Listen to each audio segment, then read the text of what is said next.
Good day, everybody, and welcome to the Ammunation. I'm your host, Craig Bragg, and with me tonight, as always, is the ineffable Irving twin. I think I've called you ineffable before, but We're running out of IN adjectives. that's right. Yeah, I always try and use the alliteration when describing Mr. Twin.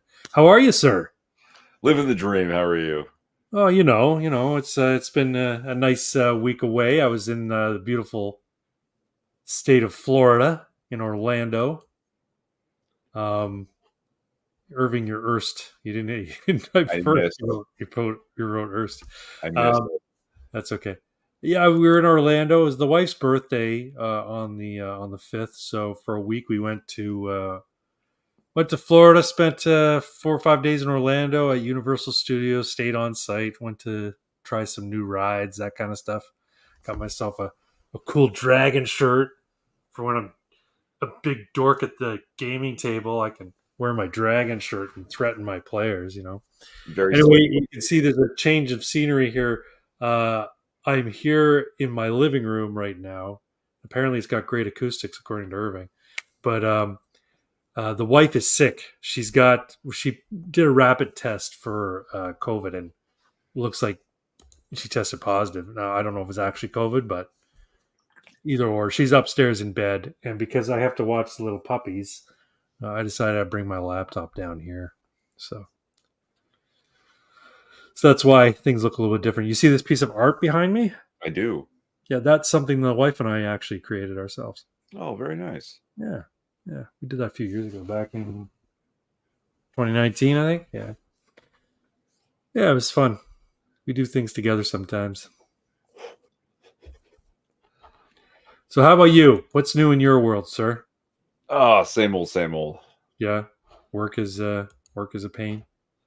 Yeah, it's a living almost. Sure. But my Sure. food price is through the roof. Like, Do you at least get you work in a bread company, is that right? sort of. Okay. Do you at least get cheap or free bread? Only when they have no other choice, but they would throw it away. Then You're we get kidding. free bread. You'd rather throw it away than give it to their employees. Well, like there's throwaway. You have to throw it away because of the date, or something went wrong with the ship, so it's not outside the date, but they're not allowed to ship it anymore. Oh, So okay. then, here you guys go, free bread. Oh, that's all right. That's all right. Well, folks, it is Ammunation 42, and because of that important number, that's the name of the live stream today. Ammunation 42, the answer. And if you know, you know. If you read Douglas Adams' series on the Hitchhiker's Guide to the Galaxy, you'll know that the number 42 is the answer to the question of life, the universe, and everything. But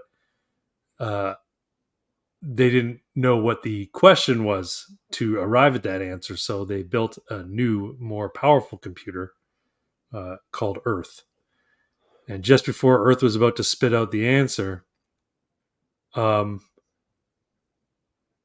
was destroyed by a Vogon destructor fleet, So that they can they build can an make way for a interstellar hyperspace bypass. And that's how things happen in the universe. If you haven't read Douglas Adams' Hitchhiker's Guide to the Galaxy, it's worth reading. The series is worth reading. The first 3 books are worth reading for sure. Fourth and fifth books, fourth book I've read. Fifth book I can't recall if I did or not. Yeah, you could. He's on his descent into madness by Yeah. the fourth and fifth books. So yes, I think he was doing a lot of drugs. And we were talking briefly before the show began about Terry Pratchett. Now, you've never really been a big fan of Terry Pratchett. No. I like some of his Discworld books. Like Small Gods was pretty good. Feet of Clay wasn't bad. The Weird Sisters was pretty good. But he's written a bunch of stuff. Hold on. FEET or FEAT? FEET. Feet of Clay, I believe it is. Pretty sure. It's about the guards, the squad of guards in Ankh-Morpork, I guess.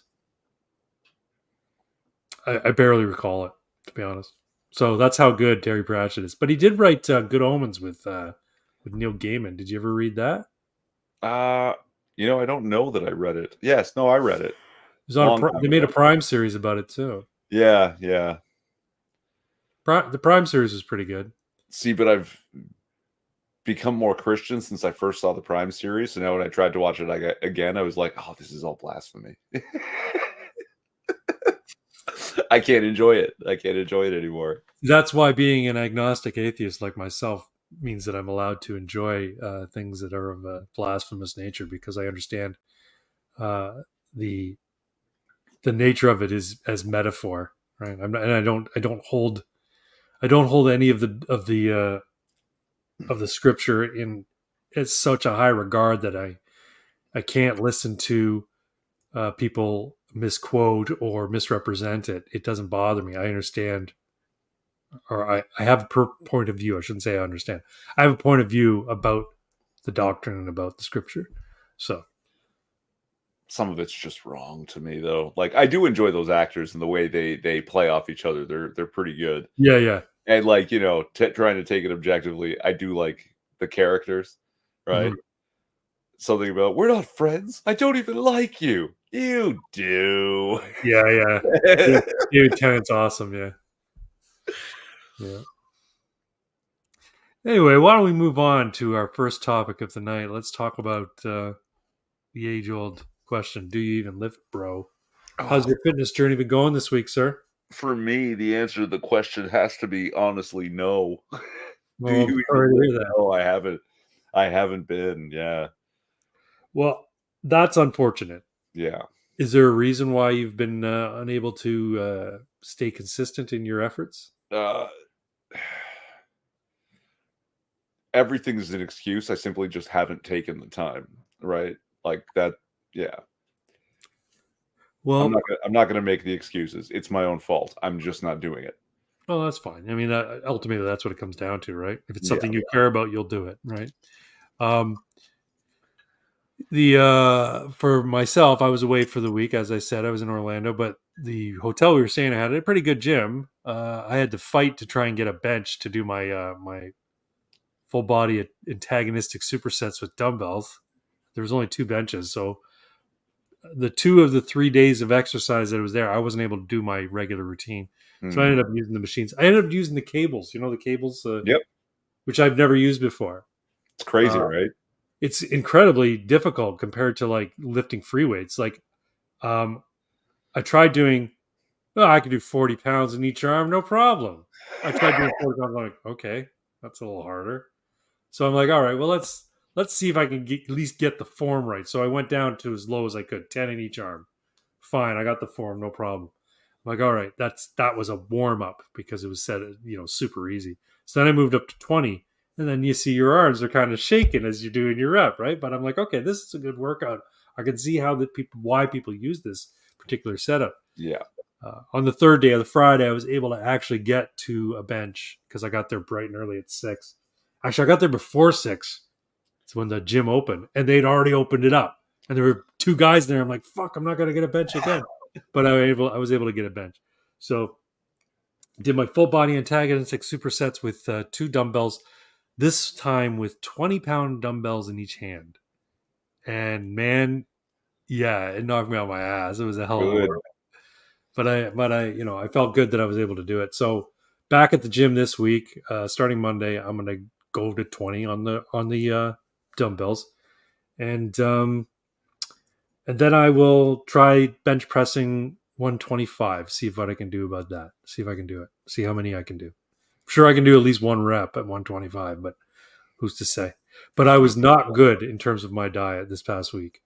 Go figure. Oh, I'm at a theme park, right? Oh yeah. wow, we're eating out every night. I'm not preparing my own food every night, so I did not behave myself. So the next few weeks, it's nothing but a strict diet of protein, protein, and protein. So it's going to be All right. eggs, tuna, and protein shakes, and that's about it. So, Lovely. yep. Got a couple comments. Let's see what people are saying. Costin. Costa's here. The hip is evil. Confirmed. Don't forget to like and share. Thank you. Yes, everybody, like and share if you're watching. I know Costin retweeted or reposted my X post regarding the tonight's live stream. I He hope wrecks it. He what? Sorry, He Rexed it. is that what they call it? I don't know. Rexing it. Yeah, Rex. Rexed it. Thanks for Rexing it tonight, Costin. Appreciate that. Not sure if we're going to have the lovely C-Mac in the chat tonight. She said she had prior engagement. She may be able to make it back in time. But if not, that's all good. I hope she has a good time.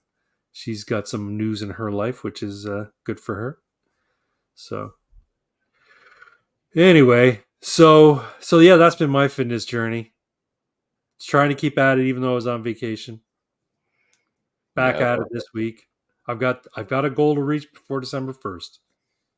Come December 1st, I'm taking a picture of my body, whether I like it or not, and I'm sharing it with my trainer and telling him, thanks for all the help he gave me early on, and see how things go from there. Thanks for all the fish. Yeah. So long, and thanks for all the fish. That's a reference to Douglas Adams as well. What about gaming? You doing any gaming lately? I played some SimCity recently. Oh yeah, how's that going? Apparently, when I'm drunk and wake up with no recollection of what I did in SimCity, I lay out the most beautiful and efficient road systems. Good for you. So weird. So weird. It's almost like when your inhibitions are depressed, your creativity sort of bubbles up, right? Apparently, yeah. Yeah, I think that's why you find a lot of comics get up on stage. They have a little bit of liquid courage before they go on stage, so that they can, really let loose and let the material just flow.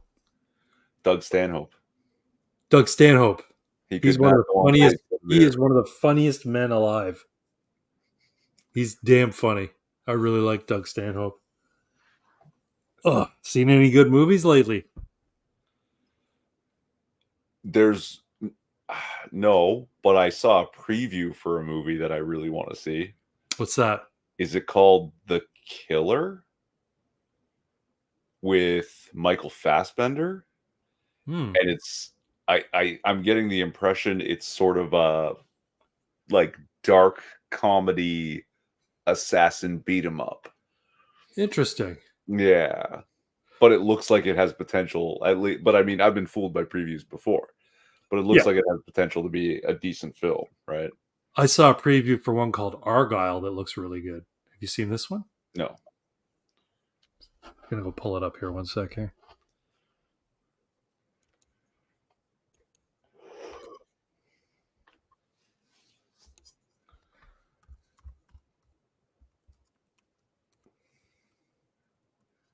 It reminds me a lot of. Did you ever see Romancing the Stone? Yeah. It reminds me a lot of that.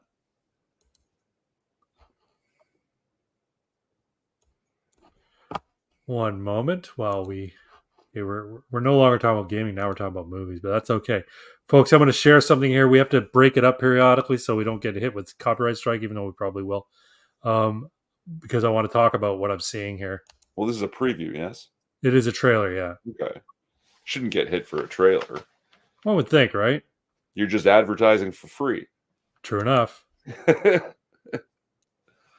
Still, break it up.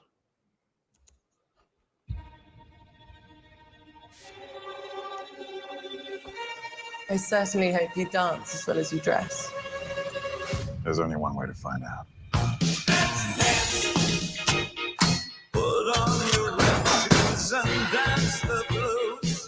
You and I, we're not so different. Agent Argyle. Little help? Hold on.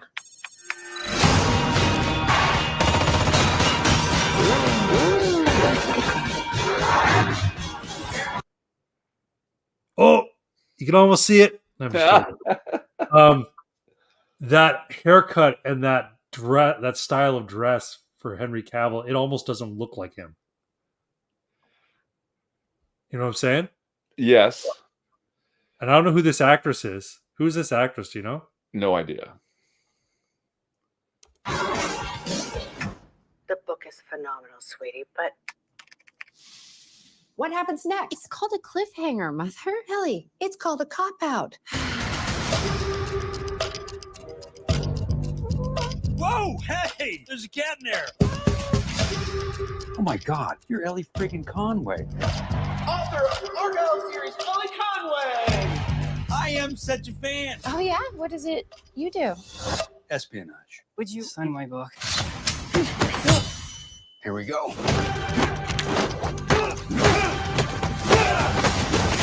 I love this book!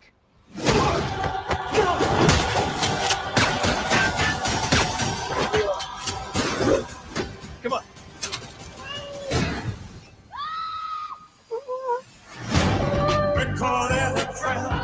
Okay, pause this for a second.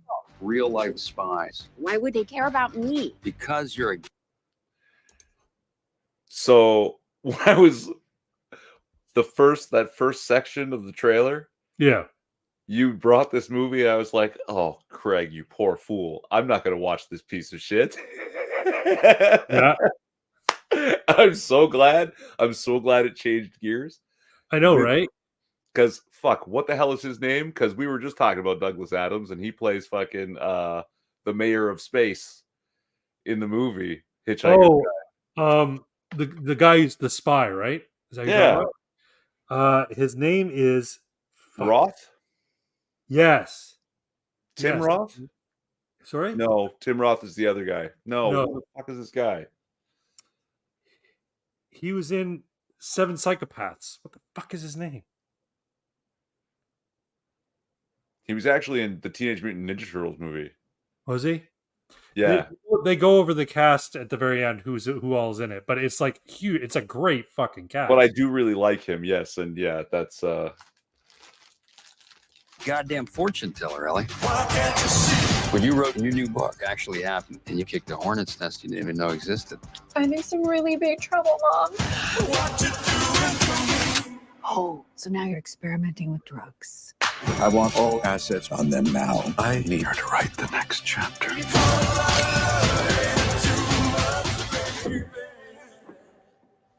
God, I hate that cat.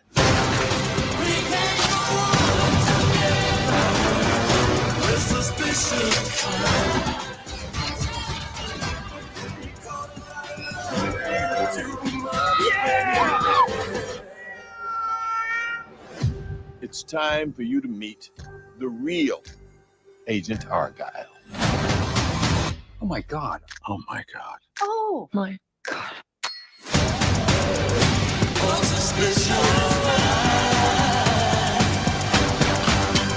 Sam Rockwell. Rockwell. Yes, thank you. Anyway, that looks good to me. I kind of want to see it. So yeah, the first chunk. Oh, Craig, I'm It not looks gonna like watch such a that piece of schlocky, shit. spy Yeah. movie, right? The next chunk. Oh, this is a piece of shit I absolutely will watch and enjoy. Yeah. I got a comment here. No, you don't. Hello, sir. I want to author promotion for your channel. Viewers follow chatbots, etc. The price is lower than any competitor. The quality is guaranteed to be the best, flexible, and convenient. Order management panel, chat panel. Everything is in your hands. Turn it on, off, customize. Go to streamrise.ru. Yeah, how about go fuck yourself? Thank you, but no thank you. I don't need any malware on my It's computer. literally a bot. Oh, absolutely. Gripping Lacko or Late Show. Anywhere. Well, hey, you know what? He's one of the 7 viewers. So thanks for watching, Gripping Lacko. Actually, no, I guess it's 7 viewers. Some of them will be on Twitch. Yeah. Sure. I don't know how. Well, he's on Twitch anyway. So yeah, no, that looks like a good movie, or it looks like it'd be an enjoyable movie. Who is the actress? Who is the actress playing the writer? She looks familiar, but I can't think of her for the life Bryce of me. Dallas Howard. Bryce Dallas Howard. And what else has she done? Jurassic Park. Wow, that's her. Yeah. She's like the exec chick, right? Yeah. She has gone. She used to be like, I don't want to say hot, but she had a look about her, and now she's gone crazy frumpy. Now I don't know if that's just for the role. I think they did it for the role because she went from like, stereotypical skinny redhead girl to thick. Like nuts. Power sort of like this power suit boss babe, you know what I mean? Sure, who And- does nothing but squats and eat donuts. That's right. That's right. And so, yes, I do think she's just a little. They just put heavy sweaters on her. They put To heavy hide sweaters how- on her, how- maybe how- did a bit of makeup to make her a little bit look Yeah. a little bit more chubby in the face. Yeah. No, it looks enjoyable. I watch these film spot trailer compilation videos every now and again. There's another one with Jason Statham called The Beekeeper. Have you heard about that one? No. That one is more in the line of the schlocky Oh, okay. spy thriller, full of action and crazy, karate and martial arts going on.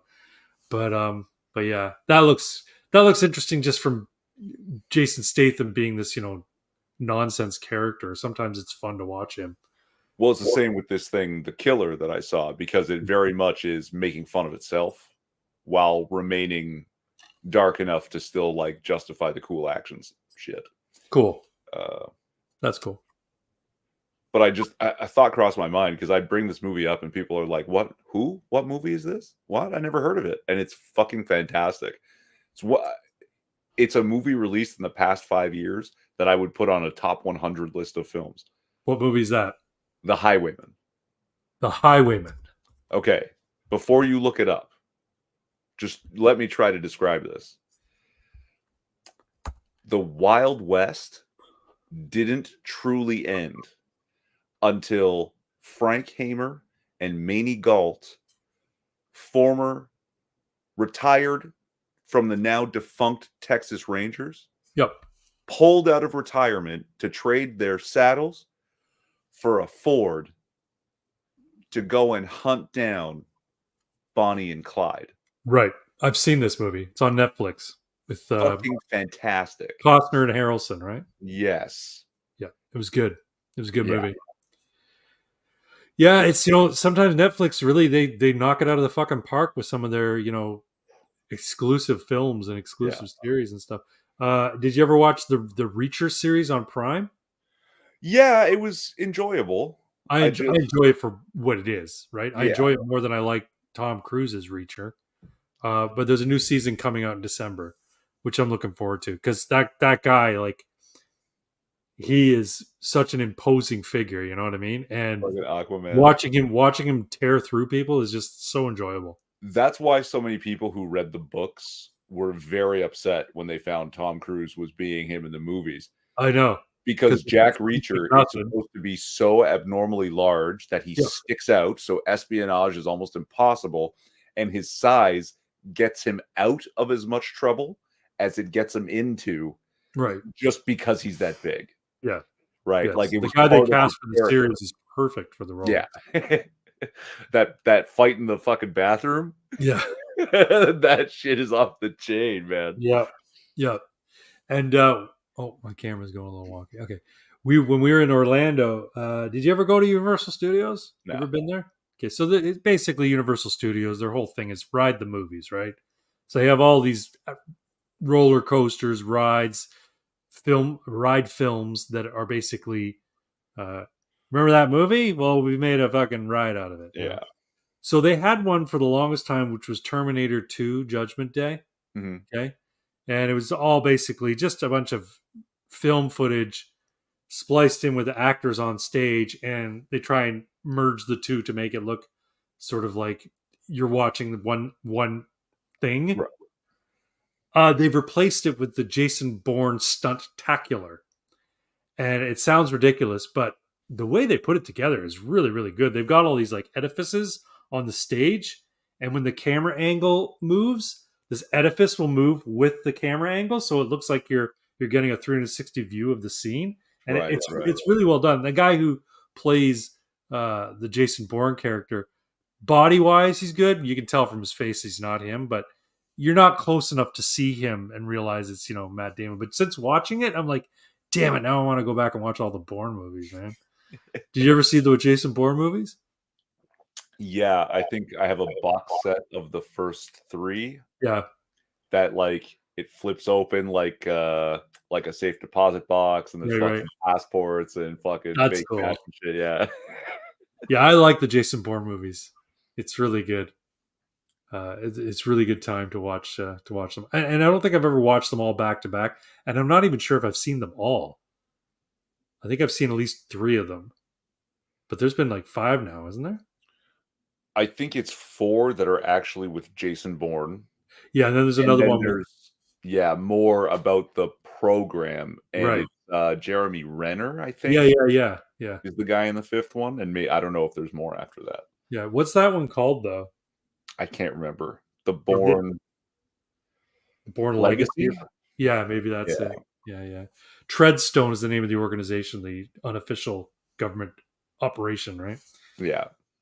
So, yeah, we got off on a tangent, started talking about movies and spies and shit. But maybe we should bring it back around to what this channel is normally about. Let's talk about. Since we're talking about spies, we can move into the geopolitical goings on and talk about some absolutely disgusting behavior on the part of Palestine supporters, Hamas supporters, whatever you want to call them, behaving badly in the UK Armistice Day, in Canada Remembrance Day. You show me a picture. My little girl's wearing a poppy. You're wearing a poppy. I'm really bad for that. I hardly ever do it. You know, I was at the grocery store today. I was one of 3 people that I saw wearing a poppy. Yeah. Today's the day. Like, I know.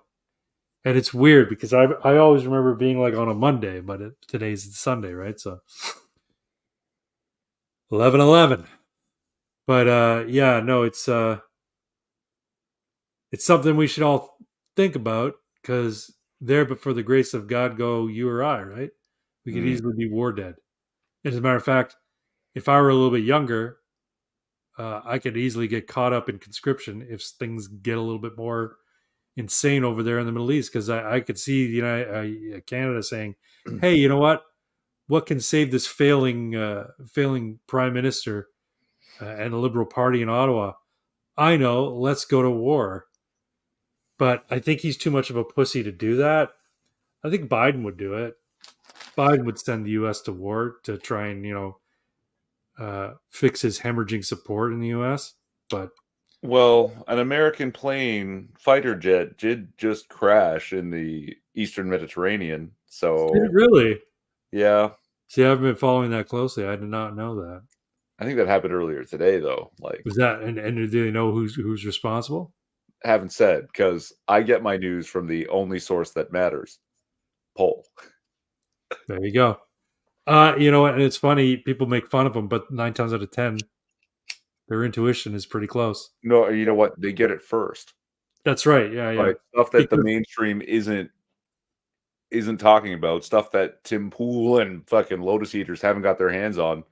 Yep. Finding it there, right? You just got to dig through, gigabytes of racist tirades. Yeah, and that's the thing. Like that's where my normal friend, like, I can't believe you go to that website, and of course they assume that because I go to that website, I somehow am inclined towards those points of view. I'm like, no. It's just I grew up in an age when I was taught that sticks and stones may break my bones, but words will never hurt me. So people saying, heinous shit doesn't bother me, and I can just scroll through the heinous shit to get to that little nugget. You know what I mean? People talk about desensitization like it's inherently bad, but the fact is, it just allows me to turn on the filter whenever I want. Right. It's why I don't get offended when people start, saying really, regressive garbage. It doesn't bother me. So, yeah, I was kind of disgusted by some of the images you shared. Like, for instance, find it here. Again, I don't know if that's from today's march. Yeah, understood. But it is either way. Like, it seems recent enough, It's clearly from something more current. Yeah. It's blatantly pro-Palestine and blatantly anti-Semitic and anti-white at the same time. Of course, yeah. which is very current. So if you can see this as a hand-drawn sign, it says you're either on the white or right side of history.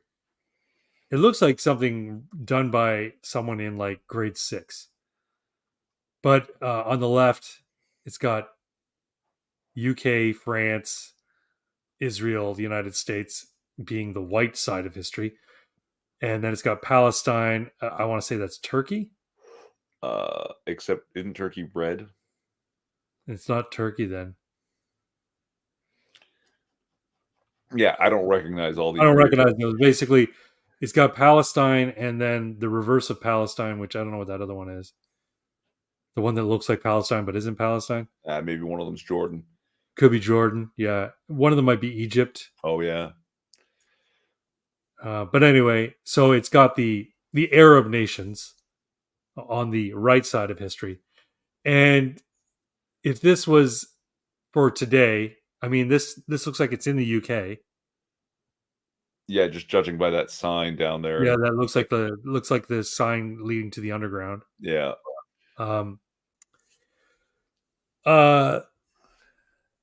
So, and today in the UK is Armistice Day, so it would not be surprising to me at all if this was today. But in any event, if it is today, it's pretty disgusting that you would use this day to march in the streets and preach for your cause.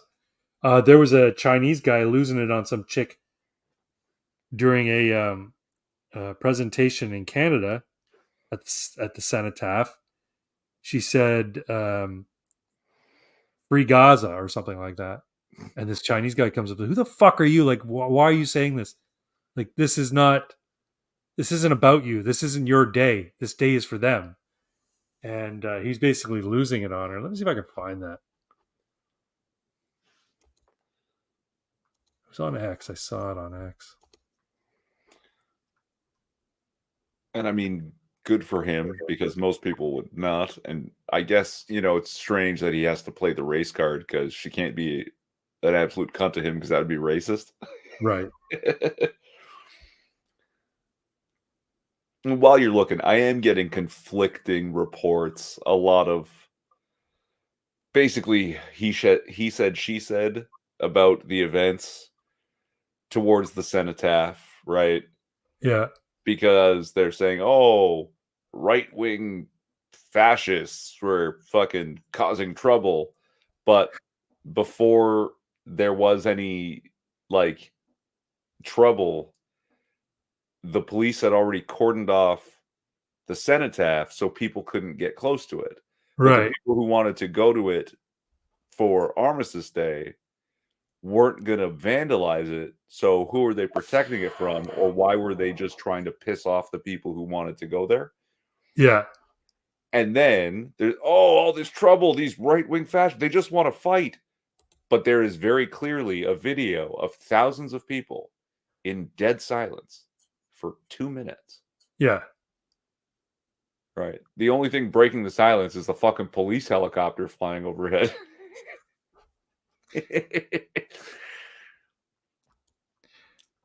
Pretty crazy. All right, So, I'm gonna share this thing that I found on X. I think it was Andy Noah put it out there. No, someone called Bruce McGonigal. So the post says, Kariman Saad, lawyer and political satirist, crowd reacts to woman who yelled "Free Gaza" during a Remembrance Day ceremony.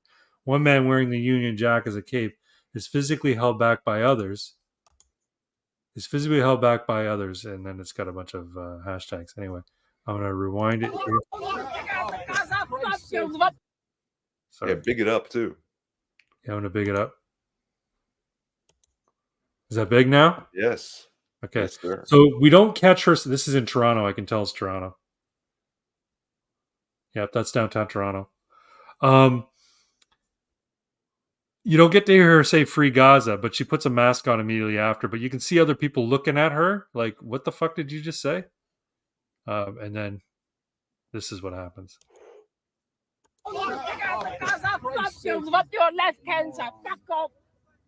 Good Lord, this is not about that stupid. This guy is not yours. Fuck you.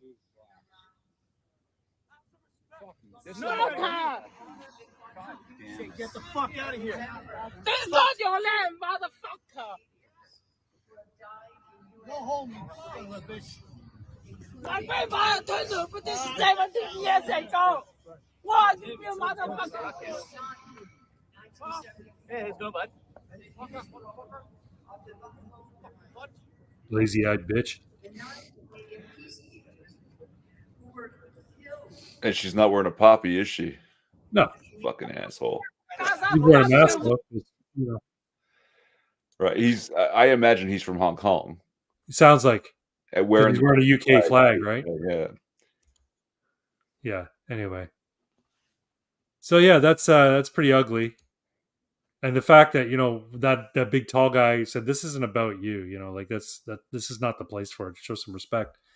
But the Chinese guy that was the guy who got all the press, right? Now I don't know if the guy to the left of her, the shorter guy who left of her, was yelling at her or was yelling at the Chinese guy. But another guy started yelling at the Chinese guy because basically he's now being the disruption, right? So anyway, it's kind of sad that we live in. This is the problem with a pluralistic society, a multicultural society. There are certain things that we hold, I don't want to say as sacred, but as of having great value, and honoring the war dead is one of those things. We have an entire day for it that copies Armistice Day in the UK. And it's one of these things that we kind of hold as being very valuable and very important for us to observe. But when you have people from different cultures who don't hold that as being of value because they view, white people as colonizers and the cause of all the misery in the world, they're not gonna care about shit like that. And this is why when people talk about having a values-based test for immigrants in the country, that maybe it's something we should look at. And I have a feeling that sentiment has become more and more mainstream as the years go by, as we're facing more mass immigration. More and more people are going to start asking that question: why are we letting people here who don't share our values? When you said that 10 years ago or 5 years ago, it was considered racist to even propose such a thing. But now it's like, yeah, you know what? There's certain things that I think we should try and observe and maintain as part of our culture. I mean, this goes back to the end of the Great War too, right? Like the First World War. And it's not just something, I know you did, I'm sure you didn't mean it this way, but you said it and we just sort of like copied the British thing. And it's like, no. No, I shouldn't say it's a copy of the British thing. You're right. I misspoke. What I should say is our version of the Armistice Day falls on. It's not even our version of it. It's the same thing. It's the same day because we were all the Canadian soldiers were heavily involved in this. Like, sure. There was I think it was over 100,000 Canadians who went to war. Yeah. Right. In 1916, 1917. Like, yeah. This was a lot of people at the time. And what I meant to get across was they have their Armistice Day. We call it Remembrance Day, but it's yeah. And Canadians were a big deal in that fight, man. Mm-hmm. A big fucking deal, right? The idea of, Canadian soldiers are fucking awesome stems from that. And it was so impressive, their performance, that it carried on for the next 100 years. Right? The idea that Canadian soldiers are good. What?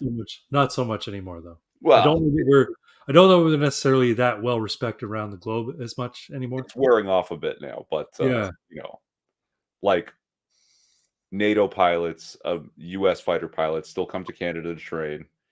Right? There's a lot of American soldiers, I'm not sure which forces in particular, come up to Canada to train, not just because the Canadian military, while limited in equipment, is actually really well trained. Mm-hmm. And also we have every environment on the planet. So you can train for anything in Canada. Yeah. And that's part of what makes them so versatile and useful. But the story of Passchendaele, I'm going to undersell it. They made a movie about it. Yeah. But there's a hill in a place called Passchendaele, and the British and the French have just had their asses handed to them trying to get this hill, and there's almost nobody left. So it's like, okay, send in Canadians. And it takes like a month. But they get up this fucking hill. The Germans have fucking artillery and fucking heavy machine guns for the time. No one's been able to do this. No one's been able to take this thing. And here's the thing is it's the rainy season. It's literally raining for like a month. The ground is just muck. Oh my God. Okay. It just like it never stops raining. 16,000 Canadian soldiers dead, and they take the hill. The term stormtrooper comes from that. Troops who fought in the storm. The stormtroopers. Yes. Yeah. That's awesome. Yeah. Yeah, I want to see Passchendaele. I haven't seen it yet. Mm. I know it's. I should find out where it's streaming or where I can find it and watch it. But yeah. Yeah, no, but that's my point, right? We honor our dead. We honor the ultimate sacrifice that soldiers made in safeguarding our freedoms and safeguarding our way of life and our point of view in terms of what makes Canada and Western civilization great and why it needs to be preserved. And all of that's just going down the toilet because of shameless grifters who really view politics as a racket they can just enrich themselves from it. And as long as they give people platitudes and say the right things, they don't ever have to suffer any consequences for their malfeasance or sending people off to die. So, yeah. Can I show you a video? Please do. I've got a fun video. It's from here. How do I do this? Present, share screen, window. Oh, yeah, that's going to be the better way.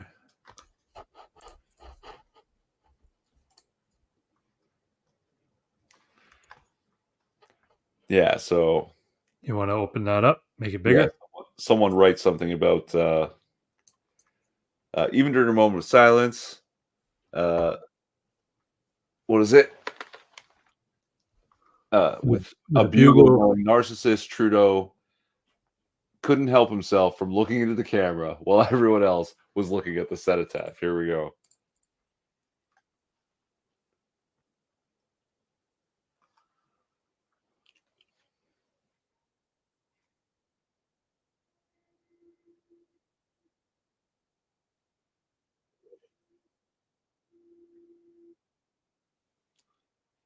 Fucking asshole. He is a D-bag, isn't he? Just nods his fucking head to the kid.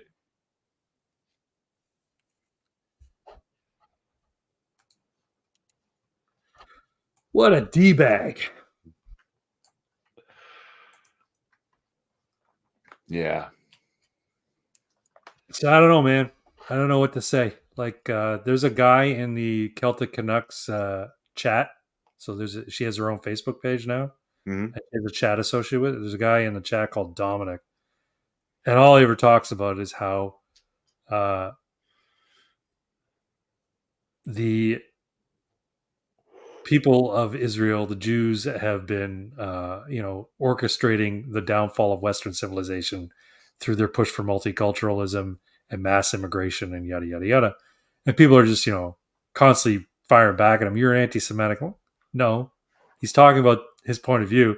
And as two-dimensional as this character seems to be, I'm always like, is he a bot, or is he like, a troll? Is he trying to ruin the chat? Yeah. Anyway, people are giving him air. Oh, you've lost your camera there. Oh, I'm good. People are giving him air, giving him oxygen, and I'm like, just ignore him. And this one woman who was in there was like, I can't believe that I came to find such hateful content on this channel. I'm like, this place would be a place for hatred. Because if you ever listen to Celtic Canuck, she's very measured in what she says. She's very eloquent, but she's also very measured in how she presents her points. Anyway, she said, I can't believe that I would, on this chat group, there would be a home for such hatred. And I responded with, "It's one guy. Like you can't label the entire chat group as a place for hatred because some guy saying something you don't like." No, you can. It's a technique. It's called poisoning the well. Well, right, exactly. Now, Yeah. I recommend you don't go look up the root of that term. Poisoning the well. Yeah. I won't. But in any event, so this is this guy's constant talking point, right? Anyway, I'm like, whatever. I don't care what he says. Like it's that being inured by Paul. Him saying shit like that doesn't bother me, and and for you to clutch your fucking pearls because you're hearing it from somebody isn't constantly saying, "Oh, poor Israel. We must do everything in our power to defend Israel." Yada yada yada. This is a place where people discuss politics, geopolitics, Canadian politics, and the like.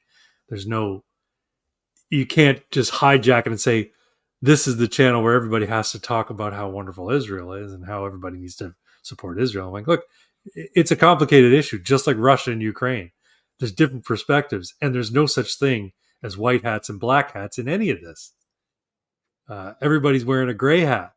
So, I mean, some are darker shades of gray than others, but it's all gray hats. Sorry. That's just the universe is not that cut and dry. Oh, and sometimes it's black hats versus black hats, my dude. Oh, there's that too. Yeah, exactly.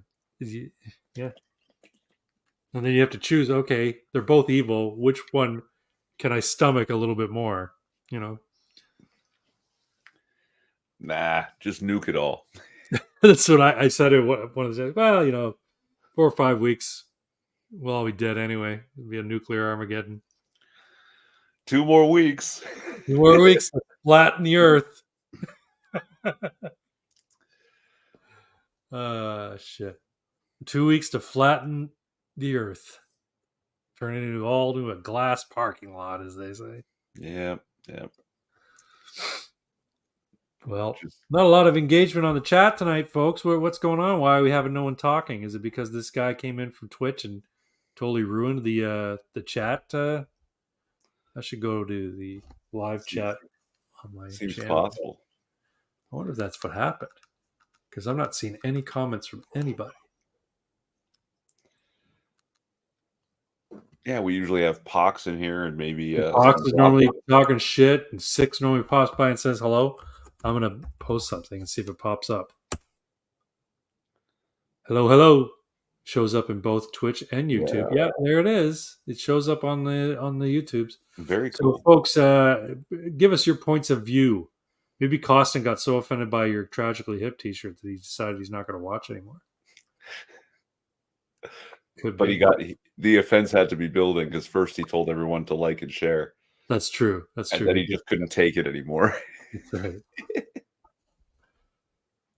All right, let's move on. Let's talk about the other topic du jour. If you watched my video today, folks, I did a video on the Federal Liberal Party and Justin Trudeau's hill to die on.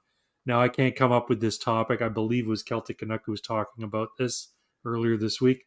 But basically, they've decided that they're all in on the carbon tax, even though it's now blowing up in their face. Their decision to carve out exemptions for people in Atlantic Canada, Eastern Canada, who use heating oil, home heating oil, the dirtier, sootier, more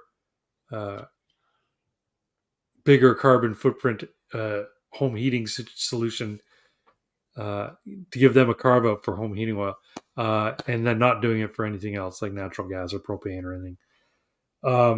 That's blown up in their face. And yet they're still committing to it. And Gil Boll got laughed at in the House of Commons the other day when he was saying, "We're getting there." Why haven't you reduced?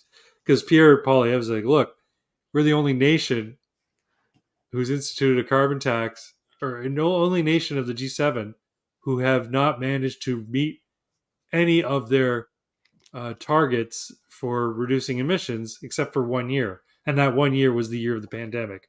when nobody's driving anywhere because Mm. everybody's locked inside their fucking houses. So it had nothing to do with the carbon tax. So how is it, how is it that they're going to be able to, how can they square this circle, so to speak? And Gil Bolt comes up and goes, well, we're getting there. We're on target to meet our goals. We're at 85% there of reaching our carbon emissions targets by 2030 or whatever. I'm like, okay, whatever. Anyway, Costin came back with, hey, and also, is Trudeau as evil as a Torontonian? I'd like to field this one, please. Go ahead. He is even eviler. He's from Ottawa. Yeah, Ottawa is like, take the worst parts of Toronto and give it money and older buildings. And that's yeah. So that's their hill to die on. Any thoughts on that, Twin? Do you think that they're going to sort of acquiesce to the demands of the premiers and the Conservative Party and say, hey, scrap the tax or put a hold on it or whatever? Not at all. You think they're just going to say, no, we must do this? Yeah, like it is part of, it's by design, right? They're not going to look and go, oh no, this actually didn't work the way we expected. It shouldn't have driven up all these prices and destroyed the value of the dollar. We have to undo this because we didn't, unforeseen circumstances. We did not expect this. The point is to make everything cost more and destroy the currency, right? Like that's the point, right? They want you sick, isolated, desperate, and they think it's funny. Well, I think they look at it. I think the very few of them who, truly believe in it and aren't just, in it for themselves, probably think of it as it's, the ends justify the means. Like ultimately they'll save the world by reducing the carbon. The carbon they want to reduce is you. That's right. By reducing the carbon in the form of Homo sapiens. They think the world will be a better place. Better for who? I guess the ones who survive. So the Klaus Schwabs and the elites, right? The elites and their friends and their toadies. But yeah, I think some of them truly believe that this is the way forward. Others are just like, no, I'm going to get rich while the getting's good, and I'll be out of here before too long. But I'll be richer than I was when I started. Like Jagmeet Singh is like that. I think he's a completely cynical grifter. I don't believe he has a single moral bone in his body. I think he's like Bernie Sanders. He's a total fucking grifter. He doesn't believe what he says. If he believed what he said, he'd be living the life of a hermit out in the woods somewhere, or he'd be starting a commune somewhere. Oh, that's right. Bernie Sanders got kicked out of a commune because he wasn't working. Jagmeet Singh wouldn't be wearing, $900 watches and, $1,800 suits to, talk about how the rich are hurting the everyday Canadians, right? Is it really only a $900? No, he's wearing a fucking Rolex. It's like a $9,000 watch and a $4,000 suit. Costin says, do you remember the term sin tax? Yeah, the sin taxes were for things like cigarettes and alcohol. Meaning the idea was that if you're going to engage in behavior that is bad for you, you're going to pay a price to the government for it, because the understanding being if you smoke, you are likely to suffer from more health problems later on in life, and we're going to have to pay for that in order to treat you. So you pay a sin tax to help offset that cost. That's the idea, right? Sorry, slow down. And since we're already forcing you to pay into that system, and now we're obliged to give you health care, right? We got to make you pay more. That's right. Yeah, that's right. Yeah, like in Ontario, I told Pox is from Kentucky, right? Yeah. So when I told him that the 26-ounce bottle of bourbon costs like $42, he was like, "What the fuck? Even with the fucking exchange rate, that doesn't make any sense." No. I was like, "That's because 50% of the cost of alcohol in Ontario is tax. So the bottle actually costs 21 Canadian, which works out to, I don't know, maybe $14 American. Yeah. And after the shipping and duty, he pays $10. Yeah. Right. So no. Yeah. Well, and that's what happens when you have the Liquor Control Board of Ontario basically being the monopoly on all sales of alcohol. Mm-hmm. That's why they fought tooth and nail to keep beer and wine out of grocery stores. It's like, no, we want the fucking monopoly. It's not because, we're concerned about young kids getting access to them. Like, why? You're saying that government paid customer service representatives are going to be more likely to card kids than a person working at a grocery store? I mean, Quebec has had beer in grocery stores and corner stores for years. Do they have a problem? A much higher rate of adolescent drinking in Quebec than they do in Ontario? Maybe they do. I don't know. But even still, who fucking cares? They could also drink younger. They can drink at 18 in Quebec. Which actually makes sense. It does, yeah. If you can if you can go vote and go to war, you should be able to have a fucking beer. You'll have a drink, exactly. But yeah, the idea of 19 makes no sense. The idea of 21 in the United States makes no sense. I'm like, 21, what's that all about? Especially since you know that high school students are drinking. The seniors after a good football game are getting drunk. Mm-hmm. Parents don't care. Cops don't care. All they care about is getting you home safely. They know you're going to drink. Nobody's ever charged with underage drinking unless it's in order. It's done as a way for them to break up a party that's gotten too rowdy. That's it. But nah, fuck the government. Government's an ass. But yeah, I think the Liberals are going to die on this hill.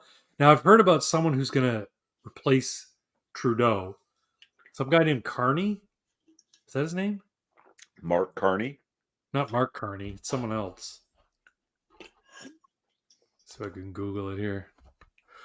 Who will replace Trudeau?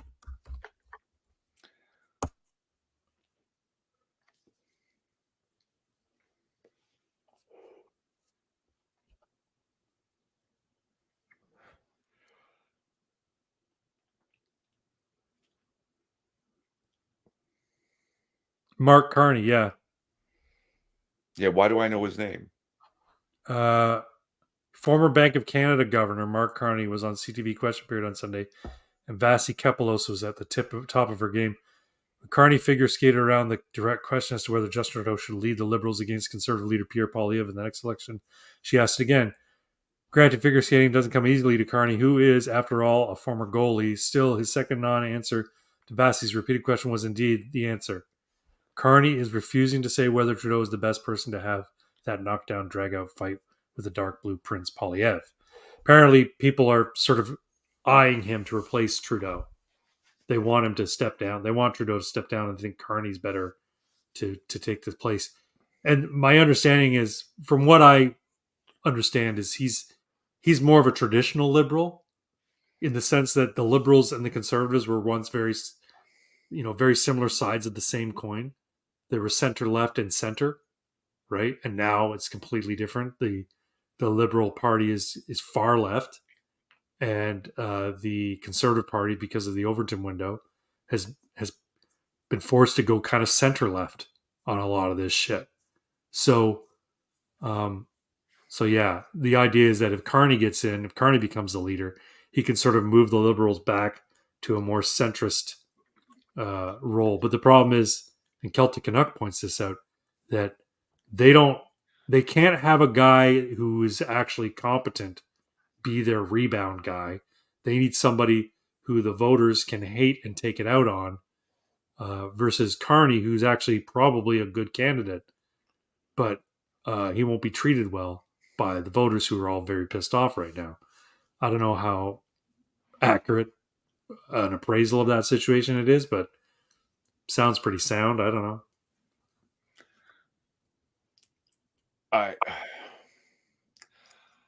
I don't think Trudeau will step down.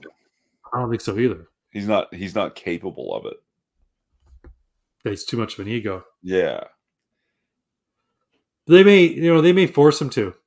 They may put it out there that you're stepping down, or everything about what happened at that private school is coming out. Oh, but I'm sure he's got equivalent dirt on a huge amount of his caucus, right? Like, Sure, but then it becomes down a matter of timing, right? If they get it out before he gets anything else out, and if he becomes a pariah of the party, who's going to work with him? Right? Who's going to help him? No. Who's It's going not to a help matter him of, get that out there? he doesn't need anyone to work with him. He's fabulously rich. Yeah, I Like, suppose. like top 10% of the 1% rich in Canada. Sure, but If they go after him, he will burn it all down. He will have a tantrum and smash all the toys on his way out the door. but he needs allies to do that. And what I'm saying is that he does. well, no, he doesn't. I mean, he only has influence insofar as his name goes and the fact that he's prime minister. He's becoming less and less popular, and people are just wanting to distance themselves from him more and more. So if the writing gets on the wall, and I'm sure there's people out there who are handling him as well, right? Right. If they say, look, you're stepping down, or all of this shit comes out, you're associated with Jeffrey Epstein comes out, your association with that girl at the private school comes out, everything's coming out, or you step down, and it won't. I don't think he would have the. I don't think he would have the influence or the access to counter it. Who's he gonna throw under the bus?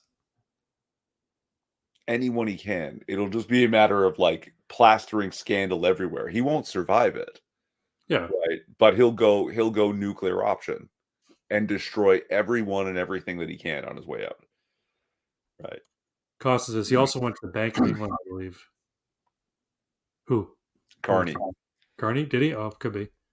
But that's what I mean is it doesn't matter if he's like more like a traditional liberal because he's an international financier. Yeah, he's a globalist. International financiers, right? Like he's a globalist too. I'm not saying I think he's a good guy. I'm just saying like that's who I think they're eyeing to replace Trudeau, and they're thinking that maybe if they get a guy who's a bit more of a traditional liberal, the losses in the election won't be as great.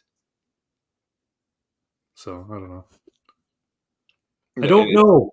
It's hard to read how our elections are going to turn out, right? Because I mean, well, look, the first time he got elected, Trudeau had 27%, like the Liberals had 27% of the vote. Yeah. Right. And then it only took like 32% of the vote in the second election. Yeah. To get a majority. Yeah. Right. So shit, when you see, conservatives have like, a 2-point lead, 35-33 or whatever, right? It's like that doesn't necessarily mean anything. No. Like they actually, Andrew Scheer and his conservatives won the popular vote by like 1 million votes. Yep. That's not how it works in Canada. Yeah. Yeah. It's stupid. Yeah, it's the parliamentary system's pretty ridiculous. Especially given the power of minority of the losing team to form a government makes no fucking sense to me. Because the ideologically align with another losing team member, a losing team, that makes no sense. So two losers who agree ideologically can countermand the winner of the election by simply saying we're going to work together. Like that's horseshit. You both lost. More of the population decided they preferred this point of view than either of your stupid points of view. Sure, but nobody actually won. That's the real problem. All right, don't seat a prime minister. That's how it should be resolved. Okay? If nobody won a clear majority, no prime minister is seated, the government of Canada goes on as it is, with the governor general becoming the head of state in terms of international affairs. That's it. Legislation is stymied. Private members' bills. Nobody gets to set an agenda in terms of what laws are going to be proposed in the legislature. That's it. Anybody can propose a bill, and then everybody votes on it. And what gets passed, and what doesn't get passed, doesn't get passed. But there's no prime minister. There's no head of state. The governor general becomes the head of state. And there's no agenda for any party. I'd be happy with that. It would mean that Ottawa could do less, would have to do less until an election where somebody won a clear majority.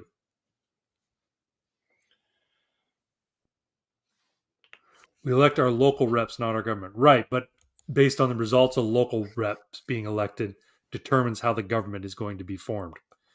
My point is that if not enough MPs are elected to give one party a clear majority, then no prime minister should be seated. That's my point. Oh, but they won more than half the seats. Yeah, with 32% of the vote. Right. 68% of people wanted something different. Yeah, exactly.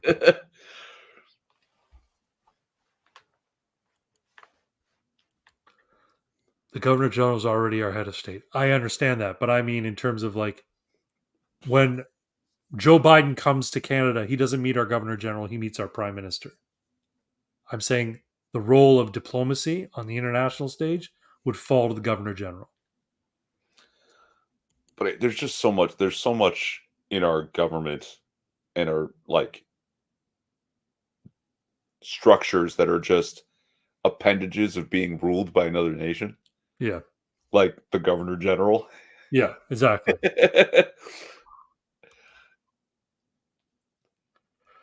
Yeah, we're not a serious country. This is I not. tell you what. Tis a silly place. Let's not go to Canada. Tis a silly place. What do you got for Mr. Irving? Mr. Twin? Got any Actually, hasn't formulated yet. That's fine. You know what? Let's move on to Pox Toxics. Toxic takes. Oh, I haven't been following. He's got a few. Let me see what I can find here.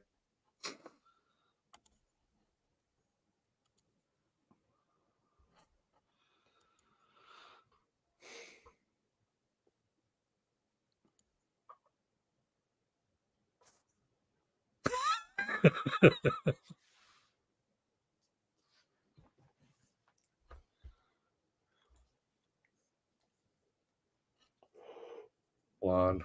Uno momento.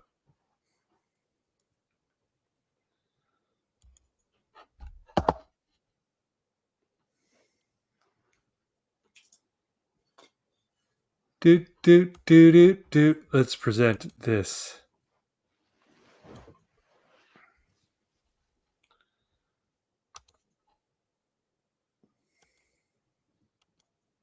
You see that?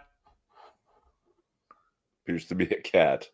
It's a cat on a little window, like, ledge thing, chewing on a cord that's holding the little shelf for him. Watch this.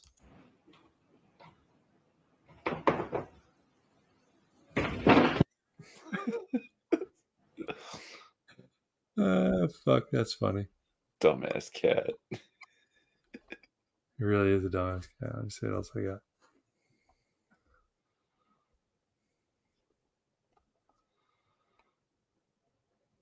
There's not a lot of stuff that he shared this week, Mr. Cox. Oh, there's the guy that fucking just walked up and shot the protester. Yes. Guns at open roadways. And the look on his face. Guns at open roadways. That guy. Like, look at that guy. I know. He's not angry. Nope. He's not disappointed. He's just fucking tired. He's like, enough of this. Exhaust. Look at that. Like, you could see the shell flying by his forehead. Yep. There's no rage here. He's just done. Yep. Fucking hardcore. Did you see the video footage of it? No. The video footage is pretty because nobody knows what to make of what's going on. So the guy comes out because they're blocking the roadway, and he's just standing there. He looks completely nondescript, just like trying to take in what's going on. And these protesters are up in his face, yelling at him. And he just fucking takes aim and shoots him, knocks him down. Then you hear, ah! Like, oh my God. Yeah, I mean, I hate to say this, but you would think that at some point people will go, yeah, okay. It seems like there was not a lot of backlash about this. People are like, I get it. And maybe this is what it's going to take for people to stop being idiots, blocking roadways for no reason other than to, virtue signal that they care about the environment.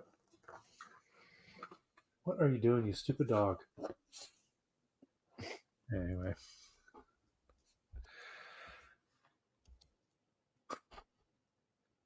Y'all are screaming into the void. I'm nutting in it. Then there's this. It's a guy in a Pringles costume squirting Pringles onto the back of a black man. And the comments go from Darky Savage. Hey, my guy, today's the day. I threatened it so many times, but it's time to go. I'm not sorry, says the grapist. I'll probably be worse tomorrow. Darky Savage says, God damn it, I can't stay mad at you. You habitual line-stepping son of a bitch. Just make sure the softcore gay porn involves better quality chips next time. And then the grapist came back with the I got you meme gif. Okay, we've seen that one. She's so small. Her backpack is full of explosives. Description. You play the role of a proud father. You have 3 beautiful daughters you have raised on your own since the passing of your wife. You have also looked after your younger sister and niece and have a close relationship with them. You will have opportunities to further the relationship with the girls that you desire. How far these relationships go is up to you. Good luck. Development halted due to the arrest of the developer by Australian police. Fuck. That's hilarious. Thanks, Pox, for those toxic takes. Those are the best. Anyway, do we go on to the answer? Show them the possum, he says. Show them the possum. Oh, yeah. Okay, one sec here. Hey, Pox, how are you? Good to see you, Pox. The answer. Yeah, the answer. Question of life, the universe, and everything. What's the answer? It's 42. Okay, then what's the question? Oh, that's... I hadn't even thought about that. Here's the possum. So it looks like... so if you're not aware, Pox Toxic works in an industry where he tears out stuff from homes that are being sold or repossessed or whatever. And it looks like this possum was nesting underneath I think it was a hot tub or something, wasn't it? Not very happy, this possum, to have his home torn up. It's a great pick, though. I think this is there's the bigger pick. There he is. Yeah. It got turned over. It's either a hot tub or it's a bathtub. I think it's a hot tub, though. Yeah. There's way too much going on underneath there for it to be a regular bathtub. Yeah. Poor possum had his homes torn apart. Oh, Ajax. Ajax is here. Hello. Hey, Ajax. Let's see what else we got. Whoever drew Goku Jackson really a menace to society. This from Dragon Ball Z. Fuck, that's funny.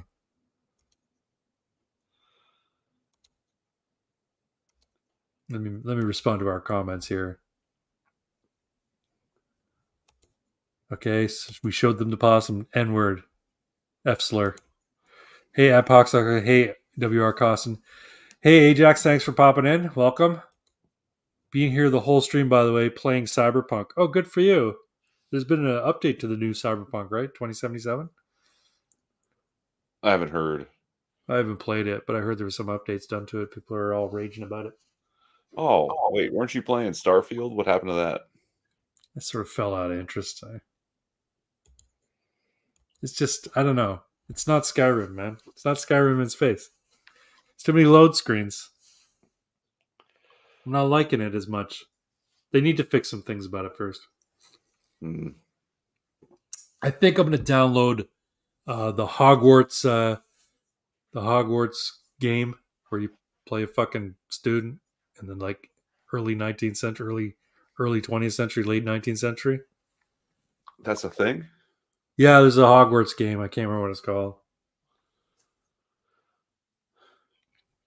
But you make your own student and you go around and you fucking do quests and shit and you collect things. You get new costume items and stuff like that. So it's Skyrim.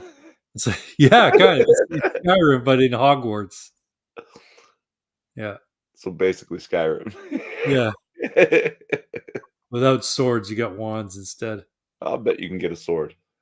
Yeah, but you might be able to get like the sword of Godric Gryffindor or some shit. No idea.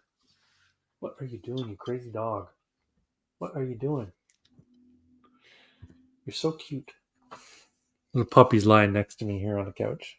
She's a cute little monkey. Got her back from the kennel yesterday. They were so happy.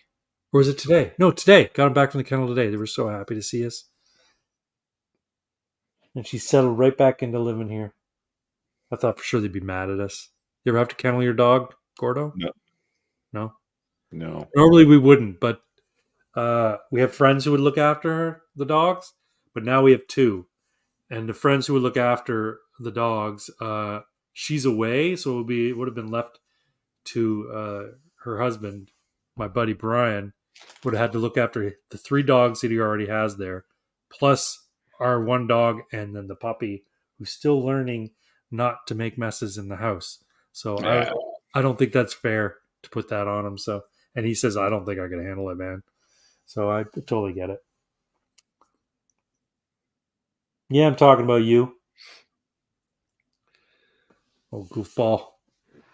No, instead of kenneling, the one time where I didn't have someone like a family member that could watch him, I paid my sister's friend to live at my house. Oh, nice. Okay. Yeah. So like go to work and go out, do your thing, but just like come spend the night, be with my yeah, dog. yeah. Be here in the night in the morning and Yeah. he'll be fine. And he was. Yeah. Normally for Mac, our cat, we have a buddy come in and look at basically just make sure his water's topped up, that kind of stuff. But we were only gone for 5 days. I'm like, you know what? We've got an automatic feeder. We've got an automatic litter box. He can be on his own for 5 days. So we didn't have our friend come in. What's going on? Oh no, you got boogers. You hear that? Yeah. He's having a hard time. You okay, honey? Yeah. Why don't you get up and go drink some water? Stand up. Stand up. It's okay. She's been lying on her head like this, so she's probably got like mucus draining into her throat. She's like, "Ugh." Go drink some water, you stupid. Go on, go drink some water. You'll be all right. You're okay. Yeah, I know. It sounds awful, too. And you should hear the wife. She sounds terrible. She sounds like that. She doesn't sound like that, but she sounds awful. She's got a cough that just sounds terrible. Oh, well. What's the answer? It's 42. Okay, what's the question? I don't know. This is the whole premise of a 5-book series. Well, in So Long and Thanks for All the Fish, Arthur Dent on, I think it was prehistoric Earth. He gets transported back in time to where Earth was formerly, where humans were just coming to their own on Earth. He ends up making a Scrabble set, and he pulls out a bunch of tiles, and the question gets asked, what was it? What do you get when you multiply 6 times 9? And it should be 6 times 7 because that equals 42, right? Right. But what do you get when you multiply 6 times 9? So the question is wrong to get the answer. You don't remember that part? I don't remember that specifically, no. Yeah, and also in So Long, Thanks for All the Fish, he figured out how he could fly.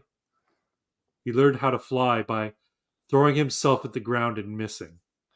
Right. Yeah. So he learned to fly by throwing himself at the ground and missing. Yeah, so I see what you're saying about Douglas Adams was starting to lose his shit. No, I think the answer, Irving, is complete reset of all human systems, primarily government. We reset government and rebuild it as small and as unobtrusive as possible. And you let people be as free as is tolerable. How about that? I mean, I don't like the use of the word reset, considering. Okay. But yeah, like, I mean, I've talked to some people at work and stuff like that, oh, conservative, right wing, and I tell them I'm a Republican, and they laugh, ha ha ha. I'm like, no, Republican in the technical sense. I think we need to cast off the concept of a constitutional monarchy and the appendage of the governor general and the stupid parliamentary system and reform the entire nation as a proper republic with a constitution that means something and has teeth. Yep. Right. I don't know how to do that though. So I need somebody else to Yeah. I remember watching, I think it was on a Joe Rogan podcast or something, where this former Navy SEAL was talking about how at the debrief of a given operation, they were supposed to put any questions or comments or whatever about how things went. And hey, Six, welcome. Sixy Pants. And they asked him, he left it blank and say, hey, you got to put something in here, question, comment, whatever about it, about the debrief or whatever. So he wrote, why is it that we come to these countries to topple dictatorships because we want them to have the same way of life we do, which is a constitutional republic, but then we help them set up parliamentary democracies? If our system's so great, and why don't we try and export our system instead of giving them parliamentary democracies? And the reason is because they know they can make parliamentary democracies not function properly, right? Anyway, he was given shit for that comment. Why do we put in parliamentary democracies if we are a constitutional republic and we're trying to spread our way of life to these backwater nations? And his CO said, "You think that's funny?" Yeah, I think it's funny, but I also think it's a legit question. Why do we do it? And it is. It's kind of funny. Like, if I would agree with you, I think a constitutional republic is superior to a parliamentary democracy, just as a basic concept.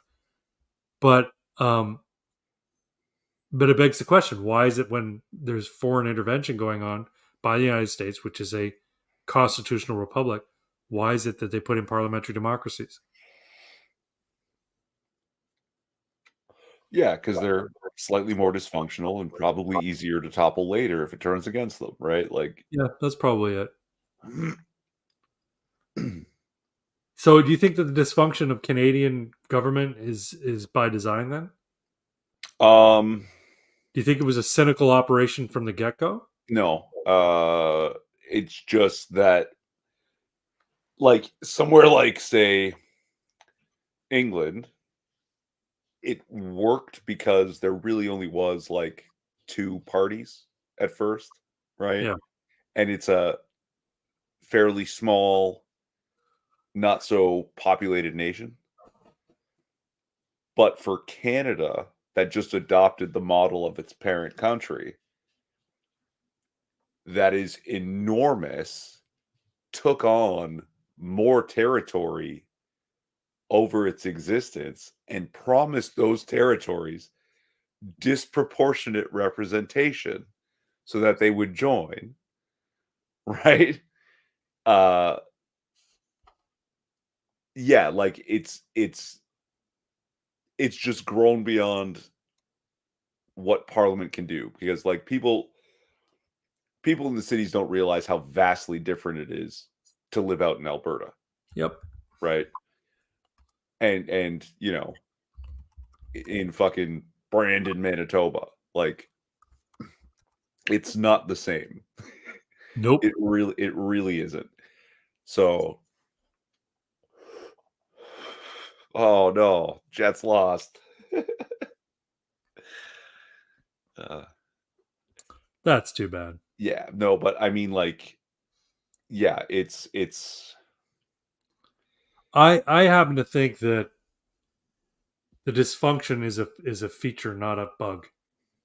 I think the people who form the type of parliamentary democracies that exist in England, exist in Canada, they do it because it becomes a very convoluted system that allows for them to put on a pageant sort of opposition, when in reality the people who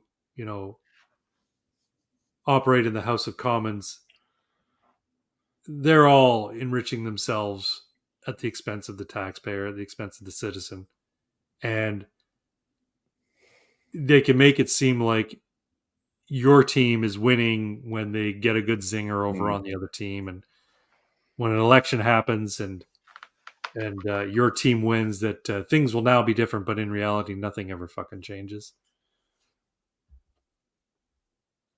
And I think they know that, but I think they know that they can manipulate people into thinking that the system will work. All it takes is for our guy to get in. And they continue to convince people that that's the case. Well, I mean, my predictions are always wrong. So let me talk about a hope instead. It should have been sooner, but it looks like in the 2025, what we're waiting for here. You know, assuming the trends hold, the conservative Poilievre's conservatives should win pretty soundly. I think so. And the people who have been going, oh, the PPC will just split the vote. You can't win. You just voted for Trump. They're going to see that nothing significantly changes. Maybe the carbon tax is rolled back. Maybe by 2025, they'll start going, actually, we looked at the numbers and we can't do it. Right? But I've also seen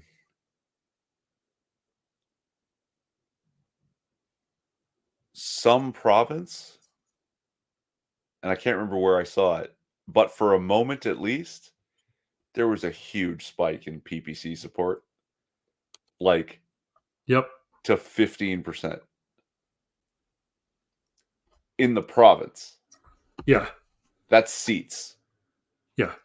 That's a number of seats territory. Like, so that would be very interesting. Yeah, it'd be nice if they got at least a seat. For all that it would do, but having a seat is better than not having a seat, you know? It would give them a sense of legitimacy. They would actually have a face and a voice in the House. Yep. And for the next 5 years, when the Conservatives aren't doing the things that they're saying, they had someone on the floor going, you're not even bloody Conservatives. And the next cycle, that's when you get serious support for the PPC. Yeah. Thanks, Ajax, for pointing that out. If you're a lurker on this channel, please hit the like button. It'd be nice to have some likes associated with the stream. Looks like we've got 9 viewers right now, which is nice to see. Way ahead of you, man, says the next 6 minutes. Thanks, 6. Appreciate it. Yeah, I don't know, man. I don't know. Part of me is thinking maybe I should just bundle up Melina, wrap her in a blanket, throw her in the car, and drive out to Alberta and just go live there. And by the time she wakes up and recovers from her cold, it's too late for her to do anything. She's like, "Oh fuck, we're out here now." I'm like, "Yeah, we got a house too." So I can't. Why can't you? Fucking winners, man. I'm done. You got to get out of this country altogether. Yeah. I'm leaning towards North Carolina now. I think I told you that last week. I lean towards North Carolina because apparently it's a good place to live. Cost of living's good. Crime is low. Lots of opportunity there. I mean, I'm not looking to start a career there. I'm looking to buy a place that I can go and spend, a couple of weeks in the winter, just because it's not as cold as it is here. And then eventually retire there, for half the year altogether. Emily's like, but it's not hot. I'm like, yeah, I don't want it to be hot. It just needs to be not as cold as Canada. I'm fine with a mild winter. I'm fine with 15-degree winter. That's fine by me. I'd be happy with that. So, well, like where Six lives, every 3 or 4 seasons, he has to run out with his camera and film the snow. You get snow once every 3 or 4 years. Well, that's what I was looking at the weather in North Carolina, and they get an average of 6 inches of snow per year, which is not a lot. No. And it's mainly in northern North Carolina, right? So, and I was looking at how much so if I were to buy a place in North Carolina, and you can get them for cheap too, by the way. I can buy a nice place in North Carolina with a yard and enough bedrooms and that sort of thing.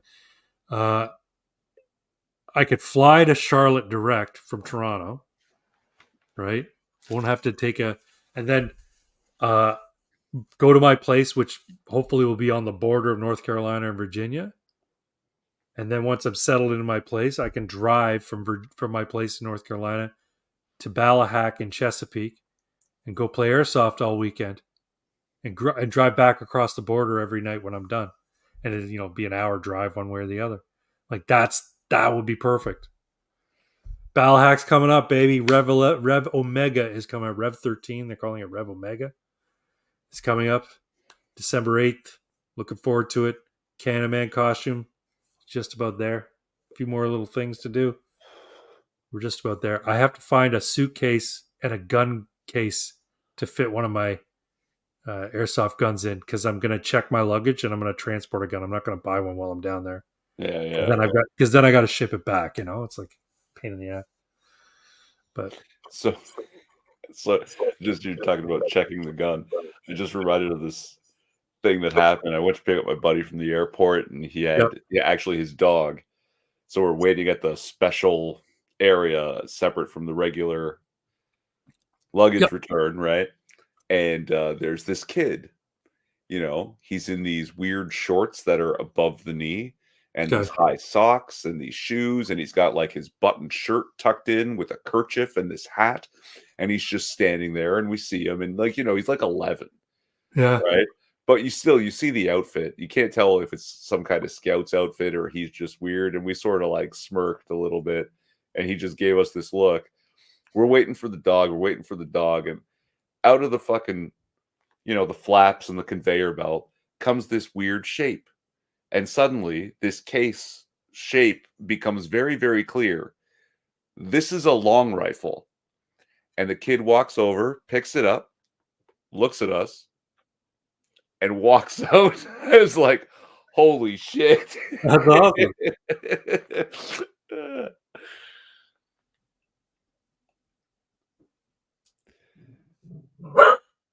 What are you barking at? I think Kenzie's upstairs with Melina, and she's moving out upstairs. So Trinity hears it, and now she's making noise. Trinity, stop. Stop. Quiet. Fucking dog.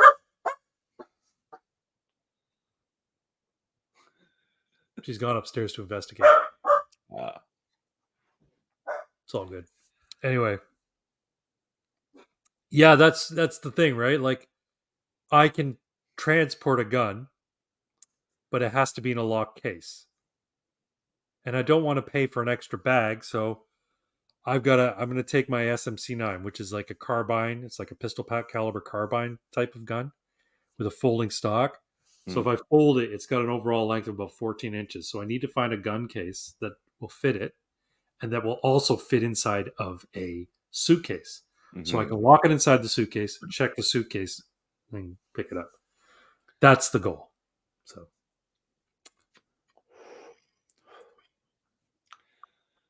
Yeah, I don't know suppliers of that kind of stuff. You're on your own, bro.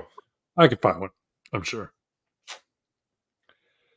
Yeah, for me though, West Texas. El Paso? No, that's more like South. West Texas, Odessa, Midland. Yeah, yeah. They grew into each other. They're sort of like one city now, like Toronto and Mississauga. But yeah, because it's warm enough year round, but west and north it still has, you know, fair winters, mild winters. But also, like, between the two cities, it's maybe 250,000 people. Oh, nice.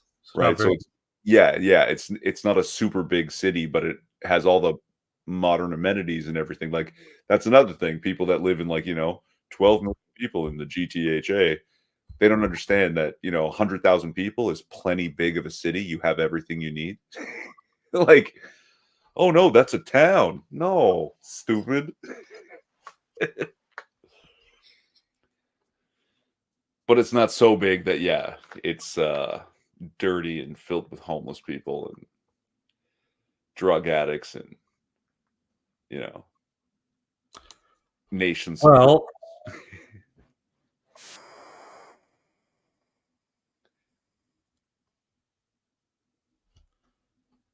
I just found myself a YouTube video all about Odessa, Texas. Huh. Is it that guy that goes to everywhere in the U.S. and tells you about it? No, that's the World According to Briggs. This is just one. I looked up Odessa, Texas, and this is one of the videos that popped up. So let's watch it, shall we? Now, if I'm not mistaken, is this not where Six lives? He lives in Odessa? No, he lives in San Antonio. Odessa has the Jackalopes hockey team? No way. That's pretty cool. Jackalopes, awesome. All right. We're going to watch this wee video. It's called Odessa, Texas, America's ugliest city, oil rig workers' wasteland. Buddy, welcome to Odessa, Texas. That's not very nice. We're on Interstate 20 right now. Welcome to Texas. Beautiful place, huh, baby? Yeah. Yeah, this is gorgeous. How far are we from the exit in Odessa? We're almost there. We're practically there. What a beautiful place. We're almost from the exit. Cool, man. We're almost to 45-minute video. our exit in Odessa, Texas, man. Dogs running around. Oh, bless their hearts. They just don't know how to take care of their animals. That doesn't look too bad. A couple stray We're dogs. find you a new home where they take care of you. Care about the environment. Yeah. Alabama cares about the environment. This town really deserves better than what we've been doing to it lately. Get anywhere else. I think Big Spring is probably what we need. I don't know. They're making fun of it. I haven't seen one fucking office tower. I haven't seen one 30-plus story building to cram people into boxes. That looks like a fucking dream to me. And they've got horizontal streetlights, which is smart. You okay? You look very angry. You look like you're just about to like snap. I've always found that horizontal streetlights are superior to vertical streetlights. That's just me, though. That's just for the wind, even, you know? Yeah. How many times you see those things rocking in the wind and they just come off? Yep. All right. Go Jackalopes. Go Jackalopes. I'm going to order a jersey. All right, here we go.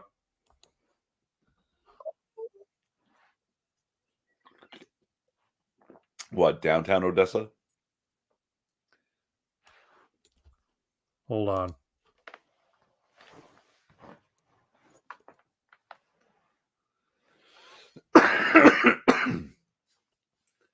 Like, you know, Odessa Midland has an international airport, right? Oh, do they? Yeah. That's good. Yeah. And nothing is farther than like a half-hour drive from anywhere. Today, we're diving into a topic that's been buzzing around the internet for about 2 years. Why are folks packing up and making a beeline straight for North Carolina? Now, the desire to move to North Carolina has been going on for quite some time. But in recent years, stories of moving to North Carolina have been picking up on the internet. And for good reason. It has a lot to offer people. Whether you're a hippie and you want to move to Asheville and live amongst their artsy murals, maybe you're craving a bite of some world-class barbecue, or you just want to be a Carolinian. There are thousands of reasons people would move to North Carolina. In this video, we're going to spill the sweet tea on the top 10 reasons North Carolina is becoming home for so many people. So grab a snack, get comfy, and let's see why people are making the Tar Heel State their new home. Got it? Get it? Good. Let's take a look.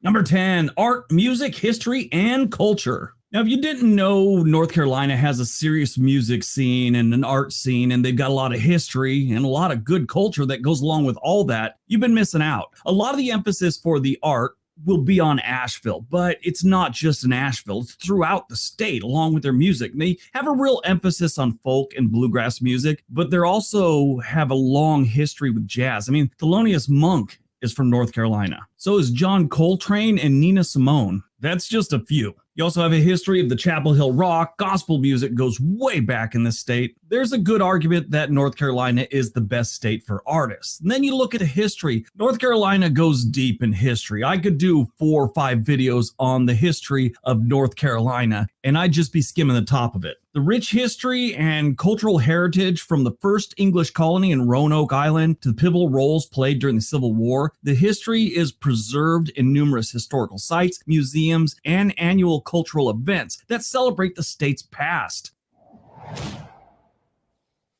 Number 9, a thriving craft beer, wine, and culinary scene. Barbecue is almost a religion in North Carolina, with the state famous for its distinct style of pork barbecue. Beyond barbecue, there's a growing food scene offering everything from southern comfort food to international cuisine. Seafood in North Carolina is pretty big also, not as big as, let's say, the New England states, but it's pretty good, and I think it's often overlooked as a seafood state. North Carolina has a rapidly growing craft beer scene, with Asheville often dubbed the East Coast San Francisco, which, that's not really the best thing to be called these days. If you don't know, San Francisco has a lot of art and they got a lot of beer. All that stuff is often overlooked by all the other strange stuff going on there. If you want to get your wine on, the Tar Heel State also has a blossoming wine industry, with the Yadkin Valley and other regions gaining recognition for their vineyards and wineries. I think the Yadkin Valley, I read, has like 40 vineyards alone. And believe it or not, things like that do bring people into a state or a city. I know a lot of people that have retired in the Sonoma Valley because of the vineyards in California. Number 8, transportation. North Carolina has a few different places where their public transportation is pretty good and a couple that aren't great. Where they really shine is their highways. North Carolina's highway system ranks second in the nation in overall cost effectiveness and condition. In planning and design, they're ranked 5th in the nation and 9th when it came to best states for traffic. Now, to the average Joe, that really, it might matter a little bit, but it's really not a big deal. When you start looking at companies that are moving into areas, they look at this. They look at it hard. And of course, if companies move into a state, more people move into a state. Number 7, outdoor recreation. For those who love the outdoors, North Carolina is a paradise. From the Appalachian Trail to the Blue Ridge Parkway to numerous state parks. There's endless opportunities for hiking, biking, fishing, and camping in the state. Water sports are also a huge draw, from the coast offering surfing, kayaking, and sailing to the many lakes, rivers, streams, whatever. I've never gone fishing in North Carolina, but I was watching this one guy's channel and he was talking about all those quality fishing holes they got in North Carolina. Number 6, friendly and safe communities. North Carolina is often noted for its friendly residents, the Southern hospitality being more than a cliche here. The mix of small towns and growing cities allows for a variety of communities where newcomers can often feel like they're welcomed and quickly feel at home. The internet's filled with a bunch of negative Nancys, and you're going to get that in the comment section. Don't move to our state. You're going to ruin it. We don't want you here. That's just what, internet people do. The reality is North Carolina is a very welcoming state. state, and they're safe communities. North Carolina is one of the 4 southern states that has seen their crime rate drop since 2020. Kentucky, Virginia, and Alabama, for some reason, are the other ones. All the other southern states have seen their crime rates go up. Out of all 50 states, North Carolina is ranked as the 18th safest. That's not the best, but it's nowhere near the worst. You want that kind of action, you got to go to Alaska or Arkansas. Number 5, sports fanaticism. Sports, particularly college basketball, are taken very seriously in North Carolina. The storied rivalry between Duke and the University of North Carolina generates buzz across the state. Additionally, North Carolina is home to professional sports teams like the Carolina Panthers in the NFL, the Carolina Hurricanes, which is in the NHL, and of course they got the Charlotte Hornets, which wasn't always the Charlotte Hornets. They were the Charlotte Bobcats for a while. Then they moved to New Orleans and became the Pelicans. I know they ceased operations for a couple years. The whole thing is just weird and messy. But North Carolina is a great state if you like sports, period. Now, I know a lot of people that aren't into sports are going to be, people don't move to states because of sports teams. Sometimes they do, but usually it is something they consider when they're kind of on the fence. Number 4, mild climate with all 4 seasons. Residents of North Carolina enjoy a generally mild climate and get to experience all 4 seasons. Now, their winters can be bad, especially if you live in the hill areas, but their winters are nothing near Minnesota and North Dakota type winters. I've been to North Carolina. Well, I drove through North Carolina one time in the winter. No real snow. I was there once for a week where they had a little bit of snow, a little dusting. Sort of reminded me how it is here in Portland. When you get a little snow, it's kind of a treat. It doesn't happen that often. You go to North Dakota and they get that first snow, people go out on their porch and start cursing at the sky.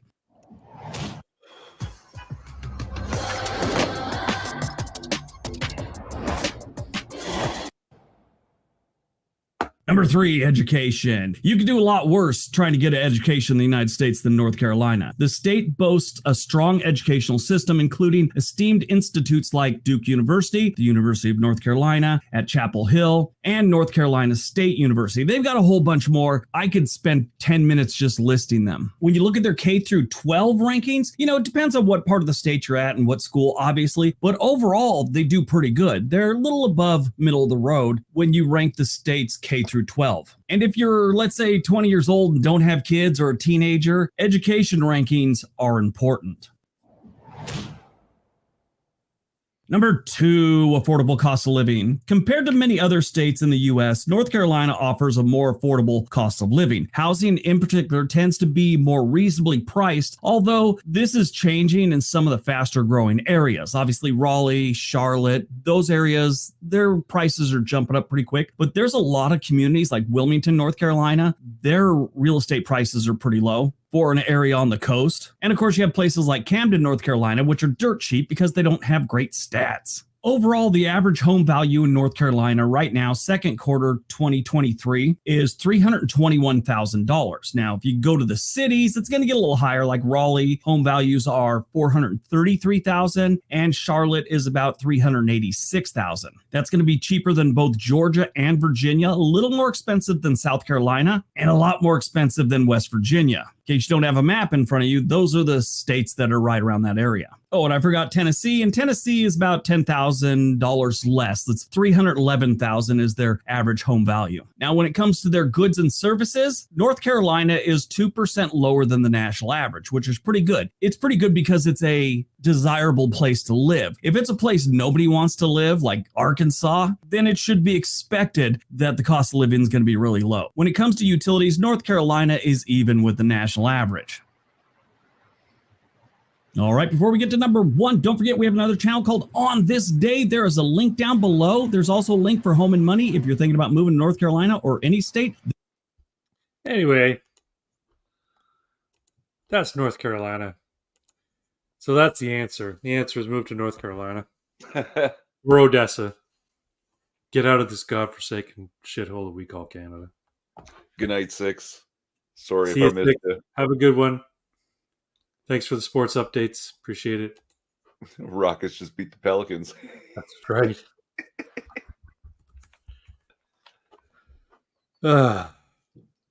Well, sir.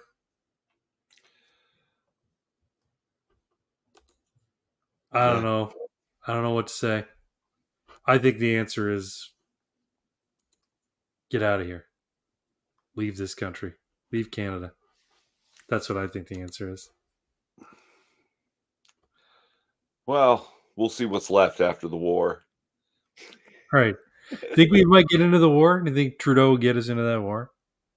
If it'll save his fucking position of power, probably, yeah. Yeah, he probably would. Yeah. I think you're right. We have to suspend elections. Yeah, that's it too, right? Well, I'm too old to go to war, but they'll probably draft your sorry ass. Yeah, maybe. Or conscription. That's exactly what they want, is to train me up and give me a gun. Oh man. But you have to get your hair dyed purple and change your pronouns. Well, oh shit, that's something else. That's I get my news from the only source that matters, Poll. Yeah. Pay attention. Suddenly, all the ads to join the military in the UK, United States, and Canada are loaded with only white men. They've all been super diverse, totally gay. Yeah. And now make her gay. Did you see the South Park Panderverse? I didn't see it, but I was hearing people talking about it. Make her a woman, make her gay. Put a chicken and make her gay. But now it's all white men. White men, not white people, white men. Mm-hmm. Because they're going to war. Yeah. And they're the only ones who are competent enough to fight it. But not only that, they want to have as many casualties be white men as possible. That too. Yeah. It's true. Well, sir.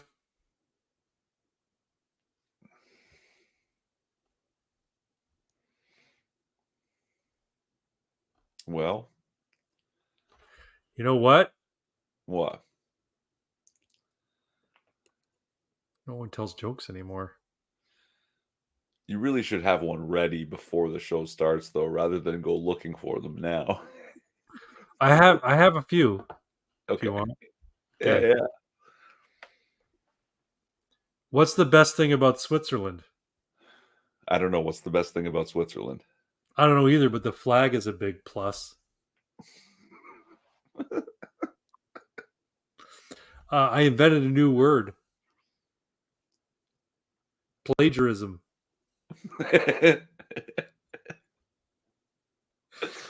That reminds me of the meme. It's just spray painted on a fence.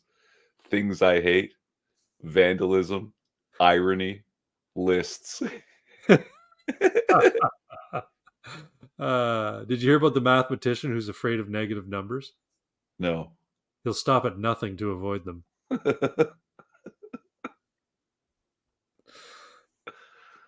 Why do we tell actors break a leg?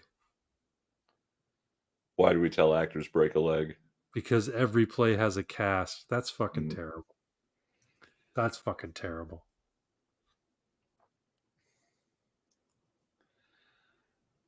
So, I don't know. Like, I did a little theater in my youth. So I'm familiar with some of the superstitions, like people, when you're part of the production and you're in the production, you're not supposed to say the name of the play. You know, that one play, you're not supposed to say the name. Yeah, Macbeth. Right? Yeah. But the thing about, you refer to it as the Scottish play. Yeah. The thing about break a leg, I'm told, comes from somebody said good luck to an actor as they went out on stage and almost immediately fell off the stage and broke their leg. So now you don't tell them good luck. You tell them break a leg. Right. Because, yeah. Silly superstitions. A woman in labor suddenly shouted, shouldn't, wouldn't, couldn't, didn't, can't. Don't worry, said the doc. Those are just contractions. A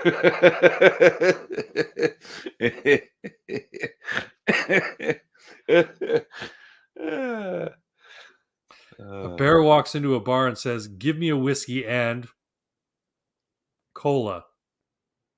Why the big pause? Asked the bartender. The bear shrugged. I'm not sure I was born with them. Fucking dare. Terrible. See, my punchline would have been, because I'm a fucking bear.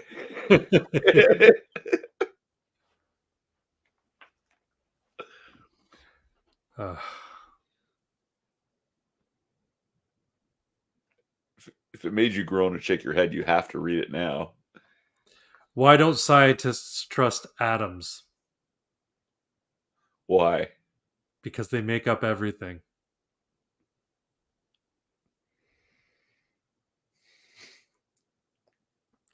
Why did the chicken go to the seance? Why? To get to the other side. Yeah, shit. As soon as I asked, I knew. How do you drown a hipster? How? Throw him in the mainstream.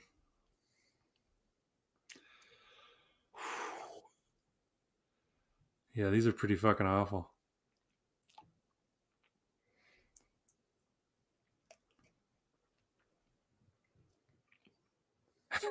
You'll like this one. How does Moses make tea? How? He brews. All right, that's gonna fucking do it. All right. I think that's about enough of this nonsense, this faggotry. I'll have no more of this Hebrew nonsense. That's right. So straight up, that's a line from a Disney cartoon. You sound like Yul Brynner from the Ten Commandments. But that's a line from a Disney cartoon. Yeah, Prince of Egypt. I think so. Yeah. I'll hear no more of this Hebrew nonsense. Was that Disney or was that DreamWorks? No, I think it's Disney. Is it? Maybe. Yeah, same animation style as Aladdin. Yeah. I'll have no more of this Hebrew nonsense. When I was a kid, we used to sing G.I. Jew, eh? G.I. Jew, a real American Hebrew. G.I. Jew is there. Oy vey! G.I. Jew. Anyway, folks, we're going to call it a night. Appreciate you all being here. Appreciate you hitting the like button. Appreciate you sharing the stream to all your friends and family and people who appreciate the irreverence and the chicanery we get up to here. We'll likely see you next Saturday on Mr. Twin's channel. I don't believe I have a conflict, but I'll confirm with you before then. And you folks have a wonderful rest of your weekend. And I'm gonna call it a night. Any last words there, Mr. Twin? Just the usual. Hail Sigmar. All right. And I will leave you all with a quote from a song. What quote shall I use? I think I'll go back to one of my favorites. The bitch went nuts.